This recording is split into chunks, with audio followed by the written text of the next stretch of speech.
When I read 1,000 books, I can write about 10 books. Yes, sir. I suffered after getting the Jnanpith because write only when there is an urge to write. Welcome to Popcorn with Pew, the podcast that explores various aspects of life and finds a thread that connects us all. I'm your host Priyanka Naik Desai, and today we have the privilege of speaking with one of the most acclaimed authors whose words have ability to inspire and unite.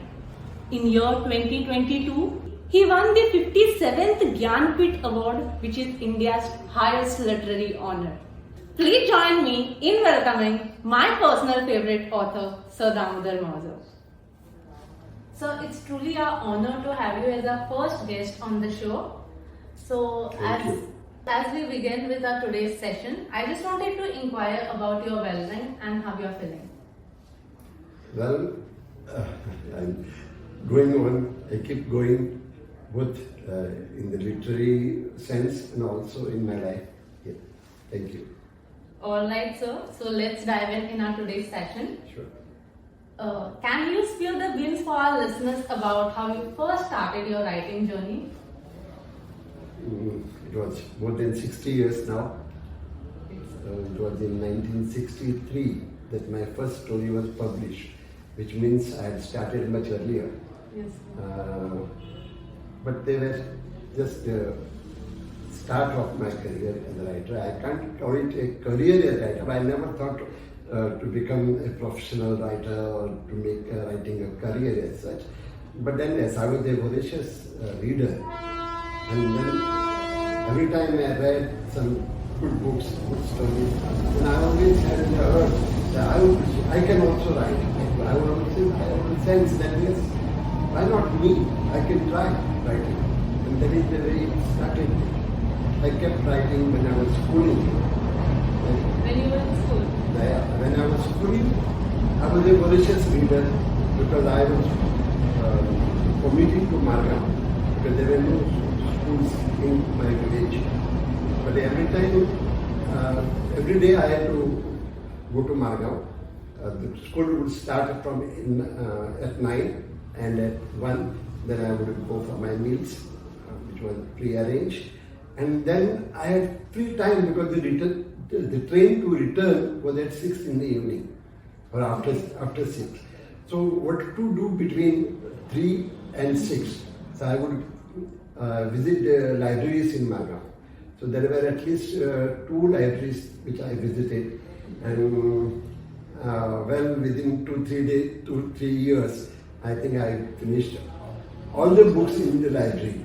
So I had nowhere to go. And then I switched over. Earlier I read only Marathi because no Konkani literature was available. Stray books were available, but I read them. But I can't say I have read a lot of Konkani literature then because only Chennai Member was available, which I had not come across his writings then. Then I switched over to English also. But then the time came when I had to go for higher studies to Mumbai. By the time, in 1961, the liberation happened, and the same year I passed my SSC. So I had to go to Mumbai for my college education, where I came across the books written by Shunay Goibal, and I was so impressed by his style, his language, and I never thought that my language, Konkani, which I speak, I never thought that we can express so well in Konkani.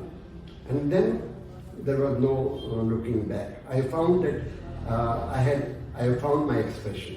I found that this is the best language in which I can express.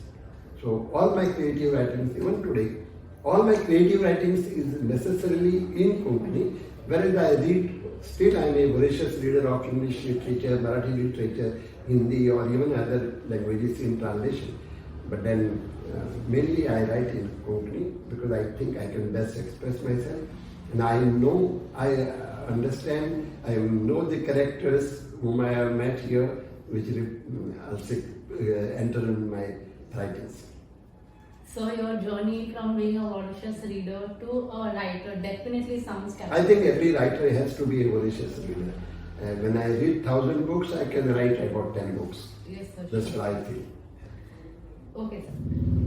So, sir, when I had a word with you before, you mentioned about how you got a lot of your character. You said being a pasarkar, to be more specific, shopkeeper from the village of Majodar. Yeah. You had this opportunity to meet with and interact with almost all of your villagers. Doesn't matter whether he is rich or poor, everyone is able to connect with you. In fact, you are popularly known as Bhai among your villagers, which in India means elder brother. It is not just a customer and a shopkeeper bond, but it is more kind of personal bond wherein they Yes. come and share their personal stuff with you, and you are able to give them good advice. And Kahaniyon is one of my personal favorite work, which is written by you.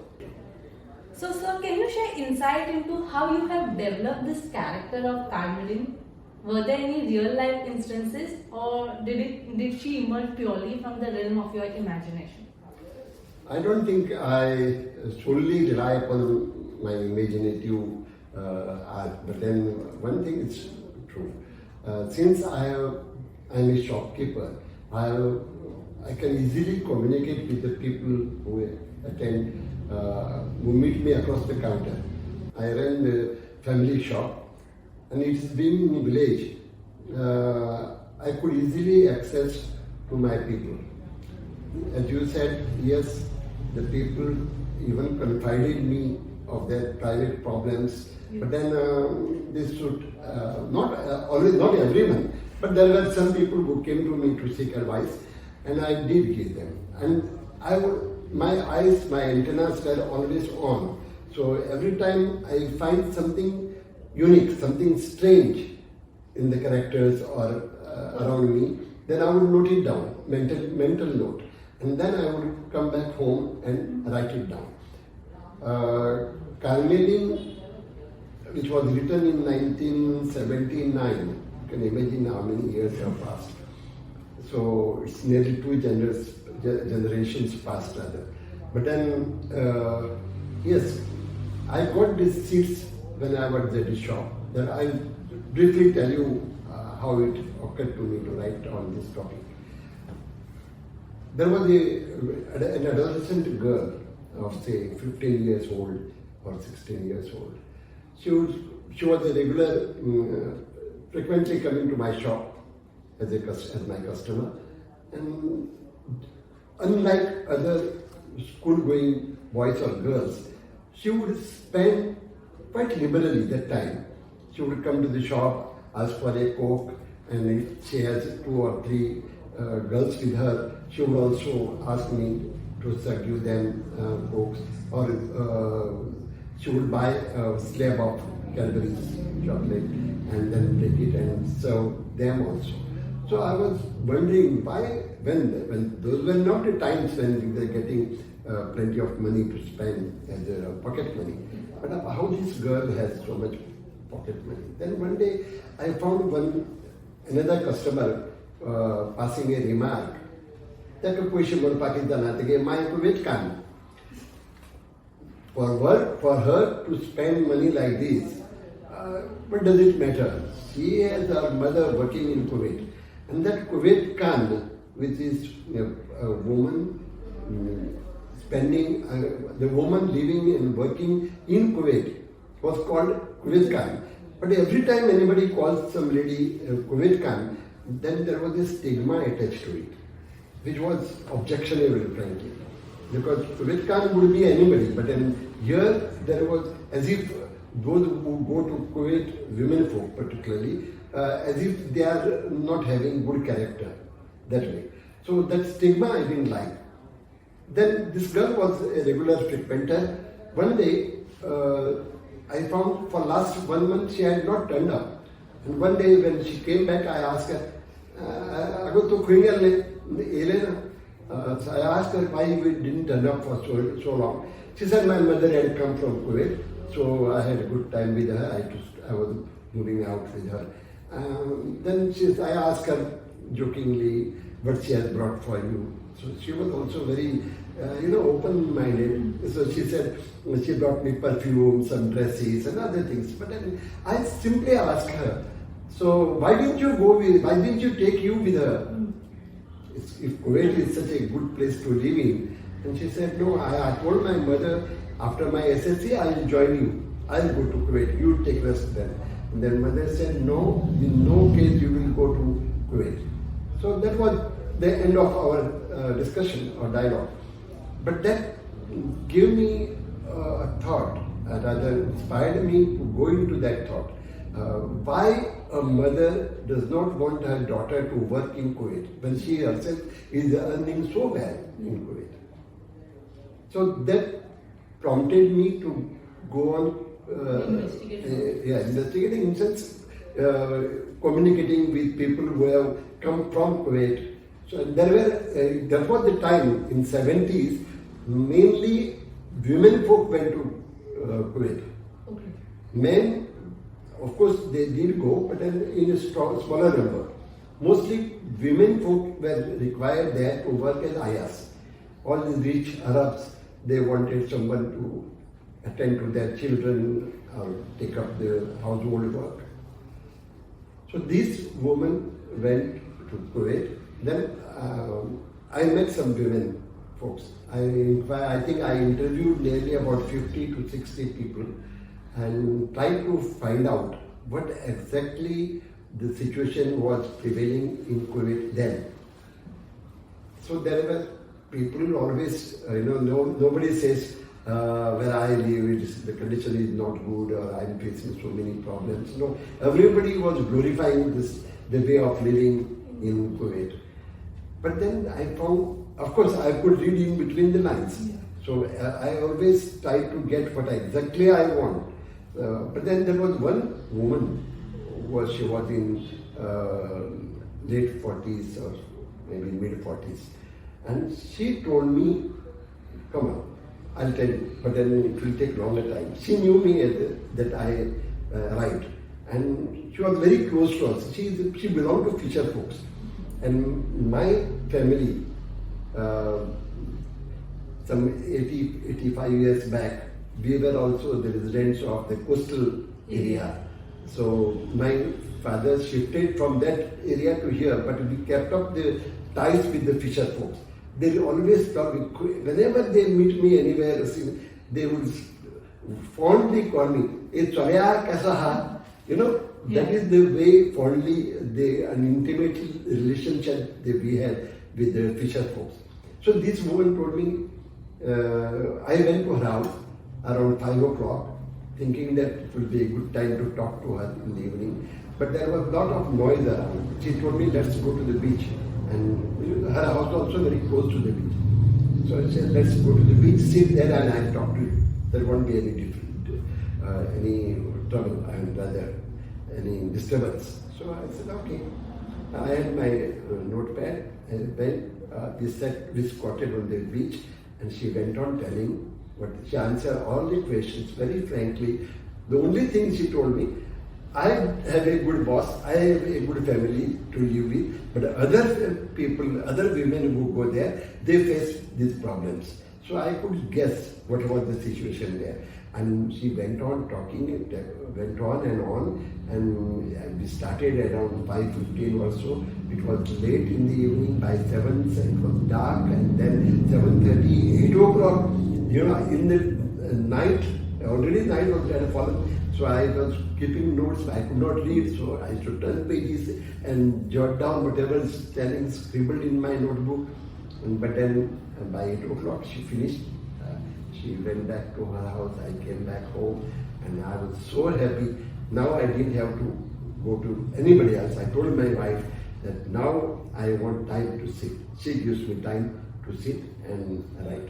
So that is how I got to know what is the situation of the ayahs who go to Arab countries and particularly Kuwait then. And the only thing I missed was going to Kuwait myself. For any writers, they are writing in regional languages, it is very difficult. It cannot be a commercial proposition for regional writers. Yes. But because they don't write commercially, because they don't write for money, I think it is more genuine. Yes. Whether in Konkani or Marathi or in Bengali, anything. But the writers in India cannot, very few do, but mostly writers cannot live as a commercial writer. They cannot accept as a profession as such. Because they write in regional language. Yeah, because there is not much of money in publishing. Whereas if now see, short stories which I write, I am basically a short fiction writer.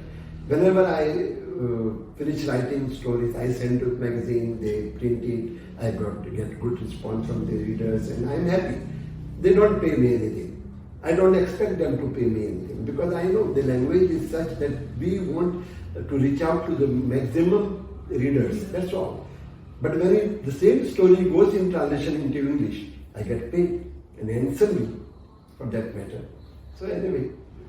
So have there been any feedback or reaction from the readers that particularly stood out to you regarding the societal issues explored in this particular work, Kahaniyon? It did. In fact, that I can say two extremes. Kahaniyon was very well received by the connoisseurs of literature. At the same time, it was some were very critical of it. Some even felt offended that, and even it was banned by a section of our society, leadership. Some people thought these are the fundamentalists, some people, or fanatics. They thought that I have portrayed Kahaniyon in bad light. Kahaniyon being a Catholic woman, I have brought bad name to Catholic society. Some people thought that. So there was a lot of hue and cry, there were a lot of reactions, particularly from particular section of media also. To such an extent that when it was the paper that we started in Konkani,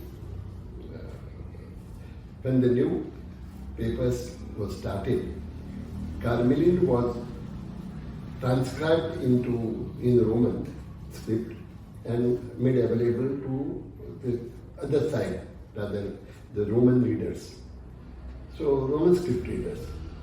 So after some time, there was a lot of objections were raised that again the same.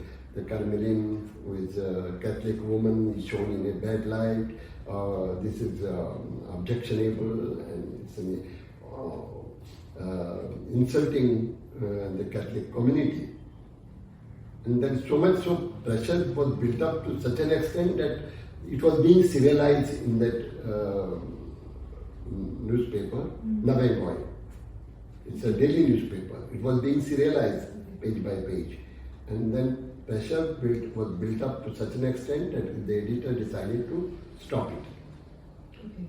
So, but then there were, Father Freddy DeCosta, Yes. who was the founder of Gulab magazine, founder editor, founder publisher. He felt offended by other side. He said Kahaniyon is an account, real account of women who go as ayahs to put it.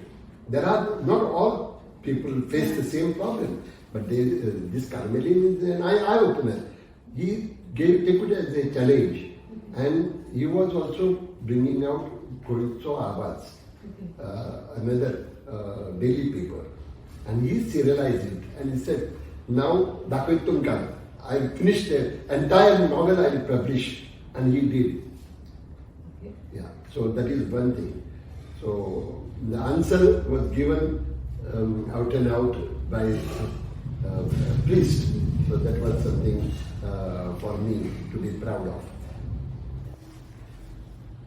When Kahaniyon went into other languages, the feedback was totally unexpected and different. One day I was attending a book launch of Sea of Poppies, written by Amitav Ghosh, and the author himself was present there. And I had not met him, nor he had met me or knew anything about me. I was sitting as a spectator and sitting in the crowd, attending the function. And suddenly he mentioned my name Carmelin, and he said it was a revolution for him. Very nice things he said. So I was, of course, I felt elated. But then it was, after he did not know that I am sitting in the audience. And then I went and bought the book and went for the autograph. So suddenly when I told him my name, he got up and he hugged me, and that was the beginning. And then as a shopkeeper, I would come back home and take rest. Siesta was necessary for me then. And as I was sleeping, I don't like to be disturbed at that hour. So at 3 o'clock, suddenly my phone started ringing. I was irritated. I don't like getting phones at that hour. So I was irritated, and I picked up the phone and, who is this? He said, Dr. Ananthamurthy is speaking. I'm Ananthamurthy speaking. My God, Doctor, you are Ananthamurthy calling me all the way from Bangalore only to tell me, and he told me, I am not finished. I'm more than halfway through the novel, but I can't wait to tell you how much I liked it. That was at another, the happiest reaction that I got. Anyway, many others also later on. So Carmelin was well accepted both at home and outside. Some sections were there who opposed it, but then because So I like how you have got both positive as well as negative. I think every good piece of literature has both positive as well as negative. Especially when you write on social issues, then there will be criticism. Yeah. There are writers who write populist literature. Yeah. Well, there are people generally like to read, popular literature. But then popular, not every writer is, but now I don't want to take names, but Chetan Bhagat is an excellent popular writer, and it is of course creditable. I admire him for that.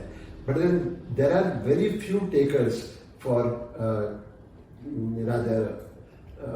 literature with a difference. Yes, so you will find less takers for such writers. So I personally like another work of yours, which is The Wait and the Other Stories. I think that is definitely incredible work. It just does not have one story, but I think I can personally relate to so many stories of them. It is that collection which connects us on the ground of humanity. Like, it has that thread. Burger, I think, is definitely one of it which every Indian can connect to, because we live in secular India. Being a That's right. Yeah. So in case if you are non-vegetarian, you have vegetarian friend, you can definitely connect to. There's another story which caught my attention, and that was None of My Business. So I think in this story you have depicted the man who doesn't try to resolve the issue because it doesn't bother him. He knows that if he behaves in that particular manner, the action will be bad on other people. It might end up being a disaster in the life of other people. But he still behaves in an immoral way. So is this story also framed from real life incident? See, all the stories of mine, I got the seeds from real life. Okay. But then it's a fiction. Yes. So it's an imagined world that I write about. But then the characters are there in society, living in society. But then here I wanted to hit at the apathetic attitude of the people. People prefer to remain onlookers when something bad also happens. If there is an accident on the road, people will wait. They will take sometimes video clippings and spread it, make it viral, and sometimes some people even take a selfie with the accident people who are suffering. This is more immoral, as you said, but it is inhuman, I feel. So I wanted to hit out at the apathy of the people. This is none of my business. Why should I interfere? But even when your neighbor suffers badly, and this attitude is cropped up now, and I want to hit at it because people sometimes do not understand that what we are doing by remaining silent is, rather emboldening the other side, which is not correct in the present society. I think when something goes wrong, we have to hit at it. Unfortunately, but today we are guided by the media, we are guided by our leaders to not to trust your neighbor unless he follows your own ideology. Why see, I have so many good friends in Pakistan who are Pakistani writers, Intezar Hussain for example. What excellent story writers. But because he's a Pakistani, I am taught to hate him. I am taught to not to keep connected. This is not correct. Because Pakistani people, probably their leadership, their media also is teaching the same thing. Yes. This is against humanity. So winning a Gyanpit award is undeniably a significant achievement. How has this recognition impacted your life and your approach towards writing? Like, did it bring any new perspective? Well, I have suffered after getting the Jnanpith because I cannot dedicate my time to writing. I have so much to write, and I know my age is not waiting by anyone. So I have to catch up with so many things, so many ideas, so many seeds that I have, and I want to write. Unfortunately, because of this award, I am invited from one place to the other during last nearly 2 years now.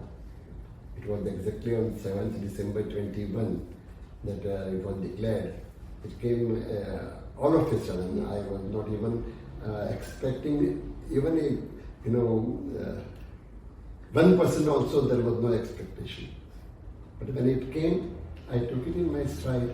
I never get excited by any achievement, nor I get dejected by any disappointing things that happen or criticism.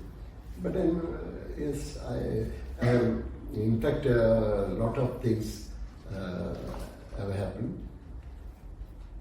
A lot of new acquaintances across the country. I'm invited from, from Kolkata to Trivandrum. I attended, I think I have visited at least about 60 cities during this period. And then, well, but I enjoyed meeting the people. Also I can, take my language across the language barriers. People do not know much about Konkani. Yes, sir. But here, by inviting me as a Konkani writer, yes, they now know better about Konkani language, its history, its geography, and also its literature. Being an established writer, what is that one message you want to give to all the aspiring writers like you? Keep reading. Okay. Keep reading, not one writer, there are many writers now. Today my favorite is, rather was, Haruki Murakami, who had a different style of writing. Then Ishiguro is also a good writer, and he is probably of the modern day writer, because he writes about artificial intelligence and many other things which probably are very strange things some years back. But, so what I say, would say keep reading and write only when there is an urge to write. Okay, sir. I think that's enough. I don't have to tell you, because everyone has his own style or his own takes on literature. But I wish every one of you, aspiring writers, all the best, because do it sincerely, with all sincerity. Don't become pressurized by political situation or social commands. No, because society sometimes acts against the creative writers, because they think they are doing something which is not beneficial for their future. But anyway, all the best. Thank you, sir. This is undeniably a valuable message. I will always keep this in mind. Thank you, listeners, for tuning in to Popcorn with Pew. If you have liked this episode, please don't forget to subscribe, leave a review, and stay tuned for more insightful episodes.